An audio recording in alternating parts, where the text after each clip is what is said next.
কিন্তু সত্য বলতে রেসার কবুতর এবং হোমার রেসার আসলে একই প্রজাতির কবুতর। আর হোমার হলো এদের সাধারণ নাম, যা মূলত তাদের একটা পরিচিতি মাত্র। চলেন এবার আলোচনা করি কেন রেসিং হোমা আর হোমা মানুষ ভিন্ন ভিন্ন জাত মনে করে। হোমা কবুতর বলেন আর রেসিং হোমার কবুতর বলেন, দুইটাই কিন্তু একটা কবুতর।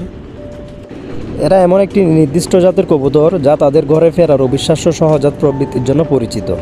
এই জাতটিকে বেছে বেছে প্রজনন করা হয়েছে দূর দূরান্ত থেকে নিজেদের বাসায় ফিরে আসার ক্ষমতার উপর ভিত্তি করে। যখন হোমার জাতের কবুতর ধুঁড় বা রেসিং খেলার জন্য বিশেষভাবে প্রশিক্ষণ দেওয়া হয় এবং ব্যবহার করা হয় পাল্লাতে, তখন সেগুলোকে রেসার বা রেসিং হোমার কবুতর বলা হয়। সব রেসারই হোমার জাতের হয়, কারণ রেস করার জন্য ঘরে ফেরার ক্ষমতা এই কবুতরই বেশি অপরিহার্য রয়েছে। কিন্তু সব হোমার রেসার নয়। এটা কী জন্য বলছি সেটা আমি ক্লিয়ার করব।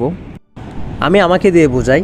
মনে করেন আমি একটা ভালো স্ট্রং লাইনের, ভালো একটা ব্লাড লাইনের কবুতর আমি কালেক্ট করলাম, হোক সেটা অকশন থেকে বা হোক সেটা ইম্পোর্ট করে, যে কোনো উপায়ে ধরেন আমি একটা ভালো ব্লাড লাইনের, মানে যেটা 500-700 কিলোমিটার পাড়ি দিয়ে আসছে বা পাল্লা দিয়ে ফার্স্ট হয়েছে, টপ 10-এর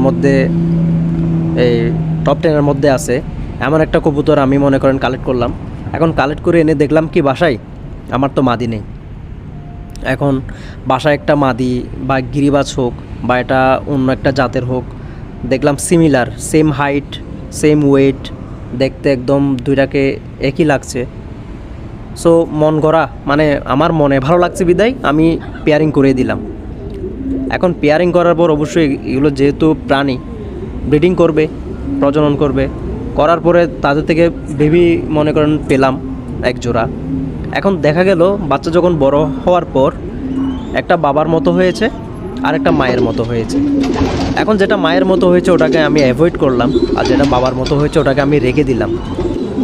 তবে এখানে বুঝতে হবে, যেহেতু দুই ব্লাড লাইনের কবুতর, একটা হচ্ছে রেসার জাত আর একটা হচ্ছে গিরিবাজ বলেন বা গল্লা কবুতর বলেন, XYZ একটা জাত ধরে নেন, যেগুলো কখনো রেসিংয়ের সাথে সম্পর্কিত থাকে না বা যেগুলো দিয়ে আদৌ কখনো রেস করাও হয় না, জাস্ট একটু উড়ে হাই ফ্লাইং করে জাস্ট এইটুকুই।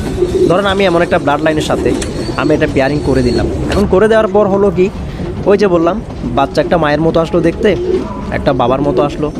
এখন ধরেন যেটা বাবার মতো হয়েছে সেটা আমি রেখে দিলাম, আর যেটা মায়ের মতো আসছে বা দেখতে মায়ের মতো ওটা আমি রাখলাম না। এখন যেই আমি কবুতরটা চোর্স করে রাখছি বা যেটা আমি লফটে